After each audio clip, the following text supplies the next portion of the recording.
Congress party कहती है भारत जोड़ो, पर दरअसल इनकी नीयत केवल और केवल भारत तोड़ो की है। और आज जिस प्रकार से उनके बेलगावी के प्रोग्राम में भारत का एक डिस्टॉर्टेड मैप दिखाया गया है, जिसमें कि भारत के जम्मू कश्मीर को पाकिस्तान में दिखाया गया है, जिसमें कि भारत के जम्मू कश्मीर को अक्साई चीन को चाइना में दिखाया गया है।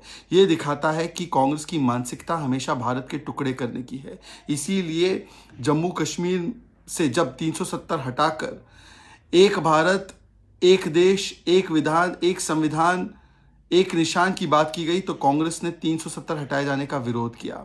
सोनिया गांधी उस संस्था की को प्रेसिडेंट थी जिसे सोरोस ने फंड किया था, जो चाहता था कश्मीर को भारत से अलग कर दिया जाए। कांग्रेस ने बार बार जम्मू कश्मीर को पाकिस्तान का हिस्सा और चाइना का हिस्सा बताने का कुत्सित प्रयास किया है अपने अलग अलग वेबसाइट्स और लिटरेचर में। ये कोई पहली बार ऐसा नहीं है। आपको याद होगा कई ऐसे कांग्रेस के नेताओं ने इस प्रकार की बातें भी की है। दरअसल कांग्रेस का एजेंडा हमेशा भारत तोड़ो रहा है।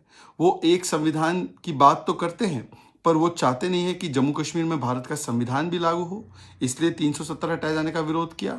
और वो बार बार पाकिस्तान के सुर से सुर मिलाते हैं, चाहे वो जम्मू कश्मीर पर हो, 370 पर हो।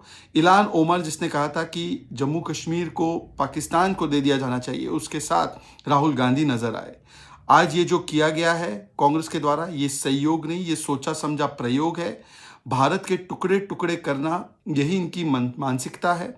कभी धर्म के आधार पर, कभी जाति के आधार पर, कभी भाषा के आधार पर, और अब जम्मू कश्मीर को ही भारत से हटा देना और पाकिस्तान को सौंप देना और पाकिस्तान के सुर से सुर मिलाना, यही कांग्रेस का एजेंडा है। ये संविधान की भी नहीं मानते, ये भारत जोड़ो नहीं, ये भारत तोड़ो की बात करते हैं।